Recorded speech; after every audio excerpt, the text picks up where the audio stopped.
आप देख रहे हैं इंडिया न्यूज। आपके साथ मैं हूं रचना बंसल। शुरुआत करेंगे इंडिया 100 की। गाजीपुर बॉर्डर पर किसानों को रोकने के लिए काफी इंतजाम किए गए हैं। बैरिकेडिंग के बाद वायर फेंसिंग की गई है। टीकरी बॉर्डर पर किसानों को रोकने के लिए सड़कों पर गड्ढे खोद दिए गए हैं। सड़क पर नुकीली कीलों को लगा दिया गया। सिंघू बॉर्डर पर भी कीलबंदी की गई है। किसानों को रोकने के लिए सड़क पर नुकीली कीले हैं। बॉर्डर पर बैरिकेडिंग और फोर्स की तैनाती पर प्रियंका गांधी ने प्रधानमंत्री से सवाल किया। पूछा, क्या प्रधानमंत्री अपने किसानों से ही युद्ध करना चाहते हैं? राज्यसभा में किसानों के मुद्दे को लेकर जोरदार हंगामा हुआ। कल तक के लिए राज्यसभा की कार्यवाही स्थगित हो गई। किसान आंदोलन को लेकर पुलिस वालों को कवच और रॉड से लैस किया गया है। पुलिस सख्त एक्शन के मूड में है। इसके साथ ही नेशनल हाईवे 9 को पूरी तरह से सील कर दिया गया। भारी सुरक्षा फोर्स तैनात है। दिल्ली मामले में क्राइम ब्रांच ने आकाशप्रीत सिंह को गिरफ्तार किया है। इस मामले में एफआईआर अब तक 44 हुई हैं। 128 लोग गिरफ्तार भी हो गए हैं।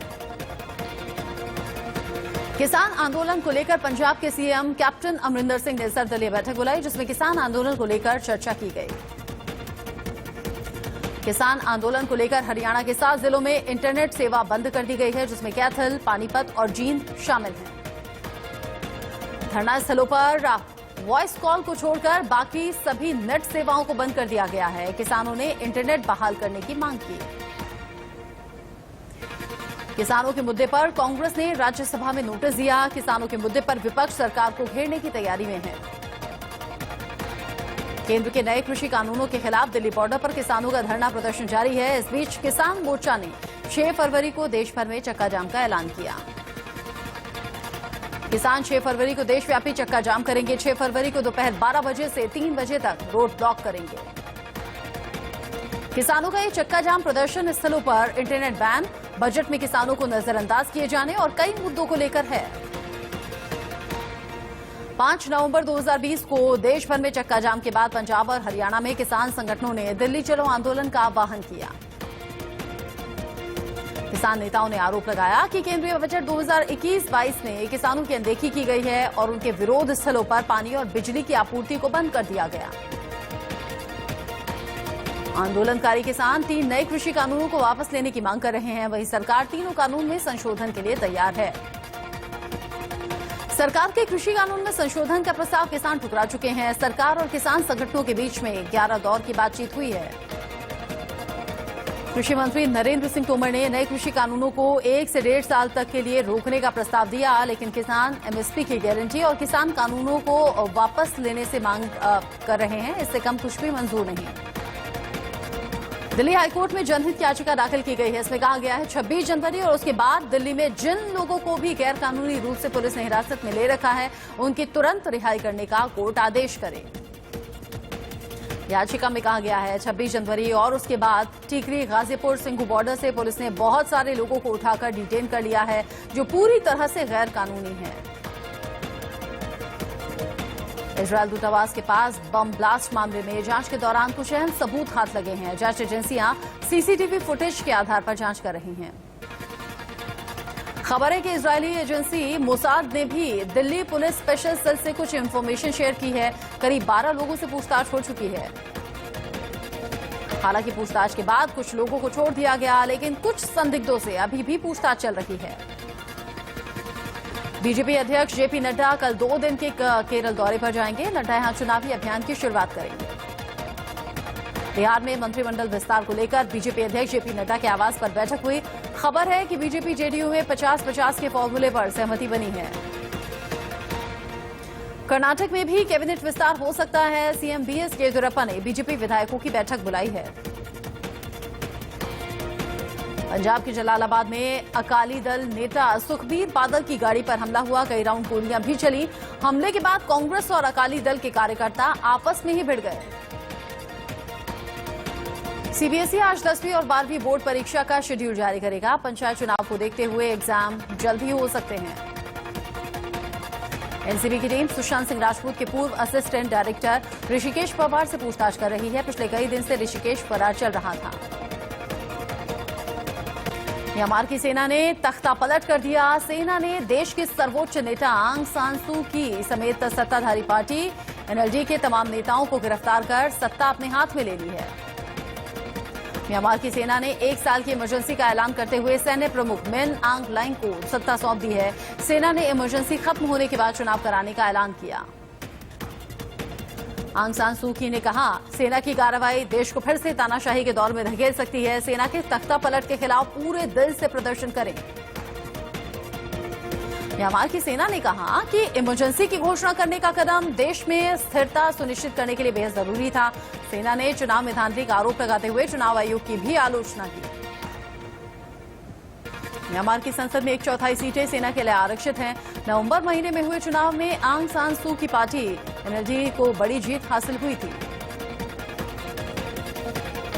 पिछले कुछ दिनों से ही सेना और सरकार के बीच में टकराव बढ़ रहा था। सेना लगातार चुनाव में धांधली का आरोप लगा रही थी। गिरफ्तार होने के बाद आंग सान सू की ने लोगों से अपील की कि वो सेना के इस तख्ता पलट को किसी भी सूरत में स्वीकार न करें, इसका विरोध करें। एनएलडी नेताओं को गिरफ्तार करने के बाद म्यांमार की सेना यंगून में तैनात रही। इस दौरान टीवी चैनल ऑफ एयर हो गए। यंगून समेत कई मुख्य इलाकों में मोबाइल और इंटरनेट सेवा बंद कर दी गई। म्यांमार में तख्ता पलट को लेकर भारत ने गहरी चिंता जताई है। भारत ने कहा, हमने म्यांमार में लोकतांत्रिक बदलाव को आगे बढ़ाने का समर्थन किया। ऑस्ट्रेलिया भी म्यांमार सियासी भूचाल पर तीखी प्रतिक्रिया दे चुका है और गिरफ्तार लोगों की तत्काल रिहाई की मांग भी की। अमेरिका म्यांमार की सेना के एक्शन पर भड़क उठा और हिरासत में लिए गए लोगों को रिहा करने के लिए कहा। व्हाइट हाउस की प्रवक्ता जेन पास्की ने कहा, सेना ने अगर कदमों को वापस नहीं लिया तो अमेरिका कड़ी कार्रवाई करेगा। एलन मस्क की कंपनी स्पेस एक्स ने यात्रियों को अंतरिक्ष में भेजने के लिए इंस्पिरेशन 4 मिशन की घोषणा की। साल के अंत में यह अंतरिक्ष मिशन पूरा किया जाएगा। मिशन में फाल्कन 9 रॉकेट को लॉन्च होगा। इसके साथ ही साथ एक दल स्पेस एक्स से विशेष प्रशिक्षण भी लेगा। भारतीय अमेरिकी भव्या लाल को नासा ने अमेरिकी अंतरिक्ष एजेंसी की कार्यकारी प्रमुख नियुक्त किया है। भव्या नासा में बदलाव संबंधी समीक्षा दल के सदस्य हैं। बुलंदशहर में ड्यूटी पर तैनात पीएसी जवानों पर एक कैंटर बैरिकेडिंग तोड़कर चढ़ गया। हादसे में 2 जवानों की मौत हुई। हादसे में कई और जवान जख्मी भी हो गए। फिलहाल घायल जवानों का इलाज अस्पताल में जारी है। यूपी में योगी सरकार ने बड़ा फैसला लिया है। तत्काल प्रभाव से राज्य के 10 आईएएस अफसरों का तबादला कर दिया गया। कलेक्ट्रेट परिसर में एसपी नेता की पिटाई हुई। बीजेपी नेता और हिंदूवादी संगठनों ने ये पिटाई की। मौके पर पुलिस पहुंची, मामला शांत कराया। एसपी नेता अब इंसाफ की गुहार लगा रहे हैं। महाराजगंज में दर्दनाक सड़क हादसा हुआ। घने कोहरे की वजह से सड़क हादसा हुआ। 2 लोगों की जान चली गई। 3 लोग गंभीर रूप से जख्मी हुए। लखनऊ पुलिस ने ठगी करने वाले गिरोह के 2 सदस्यों को गिरफ्तार किया। पुलिस की गिरफ्त में आए एक ठग ने सीएम के फर्जी दस्तखत कर ठगी को अंजाम दिया। फिरोजाबाद पुलिस ने जहरीली शराब की तस्करी करने वाले गिरोह का भंडाफोड़ किया। पुलिस की गिरफ्त में 8 तस्कर अब आए हैं। तस्करों के पास से हथियार भी मिले। ललितपुर में घर में हुई हत्या के बाद सनसनी मची हुई है। शख्स की हत्या पत्थर से सर कुचलकर की गई। फिलहाल पुलिस आरोपियों की तलाश में है। मुरादाबाद में 2 पक्षों में विवाद हुआ। जमकर मारपीट भी हुई। दोनों तरफ से ताबड़तोड़ फायरिंग की भी खबर है। मारपीट में कई लोग जख्मी हुए। सभी का इलाज अस्पताल में जारी है। लोक भवन के सामने युवक ने खुद को आग लगा ली। मौके पर तैनात पुलिसकर्मियों ने युवक को अस्पताल में भर्ती करवा दिया। बुलंदशहर में बस और ट्रक में जोरदार भिड़ंत हो गई। ट्रक का टायर फटने से हादसा हुआ। हादसे में दर्जन भर से ज्यादा यात्री जख्मी हो गए। कई की हालत गंभीर है। सूफी इस्लामिक बोर्ड के राष्ट्रीय प्रवक्ता मोहम्मद कौसर मजीदी को पीएफआई से मिली सर कलम करने की धमकी। पत्र के जरिए जान से मारने की धमकी दी गई है। हरिद्वार में आयोजित होने वाले कुंभ को सफल बनाने के लिए प्रशासन पूरी तरह से तैयारी कर रहा है। कुंभ के मद्देनजर मेला अधिकारी ने स्वच्छता अभियान की शुरुआत की। गाजियाबाद के डासना रेलवे हाल्ट के पास ट्रैक पर 19 साल की युवती का शव मिला। शव पोस्टमार्टम के लिए भेजा गया है। आगे की कार्रवाई पुलिस कर रही है। मुंबई एंटी नार्कोटिक्स सेल के वर्ली यूनिट ने कुर्ला से 5 ड्रग पैडलर्स को गिरफ्तार किया। इनके पास से 130 किलो गांजा बरामद हुआ है। बाजार में इसकी कीमत 26 लाख के करीब है। कब्रिस्तान की जमीन पर कब्जा करने का आरोप लगाकर पति पत्नी ने 6 बच्चों के साथ आग लगा ली, जिसमें एक बच्ची की मौके पर ही मौत भी हो गई। एसपी और आम आदमी पार्टी के नेताओं ने पीड़ित परिवार से मुलाकात की। बुलंदशहर के एसएसपी ऑफिस में हुई प्रेमी युगल की शादी। युवती ने एसएसपी से शादी करवाने की गुहार लगाई थी। 3 साल से दोनों का प्रेम प्रसंग चल रहा था। ग्रेटर नोएडा में दबंगों ने ठेकेदार से मारपीट की और हवाई फायरिंग की, जिसमें वो गंभीर रूप से जख्मी हुआ। सीसीटीवी के आधार पर पुलिस तफ्तीश कर रही है। भदोही के एक अगरबत्ती फैक्ट्री में आग लग गई, जिससे कि लाखों का माल जलकर खाक हो गया। आग लगने की वजह शॉर्ट सर्किट बताई जा रही है। दिल्ली में कोहरे की वजह से और प्रदूषण की वजह से लगातार लोगों को दिक्कत आ रही है। एयर क्वालिटी इंडेक्स 347 के पार है। महाराष्ट्र में कोरोना मरीजों की संख्या 20 लाख से ज्यादा पहुंच गई है। अब तक 51,000 से ज्यादा मरीजों की कोरोना से जान जा चुकी है। देश में कोरोना से अब तक 1,07,66,245 केस सामने आए हैं, इनमें 1,63,353 एक्टिव केस हैं। देश में पिछले 24 घंटे में 8,635 नए केस सामने आए हैं। 13,423 मरीज ठीक भी हो गए।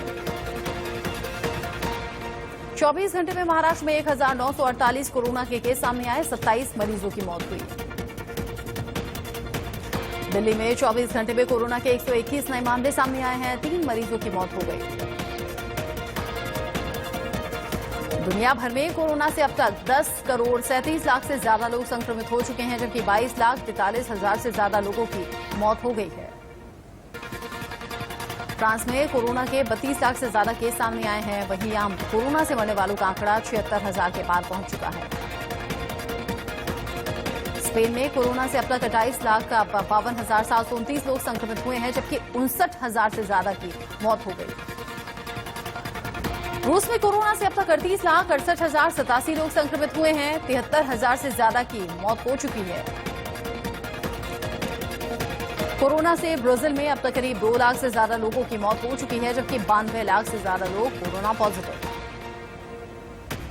बजट के बाद शेयर बाजार में जबरदस्त उछाल दिखा। सेंसेक्स में 593 अंकों की तेजी, तो निफ्टी ने 14,700 के आंकड़े को छू लिया। सोने के दाम में 1,040 रुपए की गिरावट हुई, जबकि चांदी की कीमत में 4,214 रुपए की उछाल देखने को मिली। बजट में सोना और चांदी पर कस्टम ड्यूटी घटाने की घोषणा है। साउथ कोरिया की मशहूर कंपनी एलजी अपने यूनिक डिस्प्ले वाले स्मार्टफोन की कीमत में 10,000 रुपए की कटौती कर रही है। इस फोन को कंपनी ने पिछले साल अक्टूबर में लॉन्च किया था।